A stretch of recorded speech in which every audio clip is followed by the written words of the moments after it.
Mathematics এমন একটা জায়গা যেটা তুমি যত ধারালো করবে তত তোমার স্ট্রং হবে, এবং যত তোমরা প্র্যাকটিস করবে তত তোমরা পরীক্ষার হলে 100% অ্যান্সার করে আসার একটা চান্স থেকে যাবে।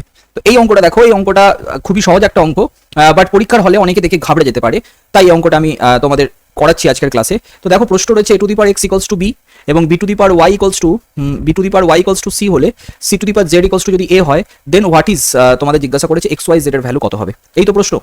আমরা একটা কাজ করি, এই অঙ্কটা অনেকভাবেই করা যেতে পারে। আমরা একটা কাজ করি যে a ইকুয়ালস টু কে ধরে নিই, কে না ধরলেও চলতো, তবু আমি তোমাদের সুবিধার জন্য আমি করছি। তাহলে দেখো, আমি প্রথম ইকুয়েশনটা থেকে লিখতে পারি যে b equals to K to the power x, b equals to K to the power x, হ্যাঁ কি না? এবার দ্বিতীয় ইকুয়েশনটাতে আমি b এর জায়গায় যদি K to the power x আমি পুট করে দিই, তাহলে K to the power x whole to the power y equals to c, বা আমি বলতে পারি যে K to the power x y equals to c। Okay, আচ্ছা, এবার তৃতীয় ইকুয়েশনটাতে যদি এটা পুট করে দিই c এর মানটা, তাহলে দেখো K to the power x y, K to the power x y whole to the power z equals to a, yes or no? আচ্ছা, K to the power x y z হয়ে যাবে সেক্ষেত্রে, তাই না? ইকুয়ালস টু a, আর a কে আমরা কি ধরেছিলাম, কে ধরেছিলাম, বা আমি কে টু দি পাওয়ার 1 বলতে পারি। সো পরিষ্কার ভাষায় x y z এর ভ্যালু কত, x y z এর ভ্যালু হচ্ছে 1। ওকে, আশা করি সবাইকে বোঝাতে পেরেছি। এইভাবে অঙ্কটা করলে অনেকটাই সহজ হয়ে যাবে।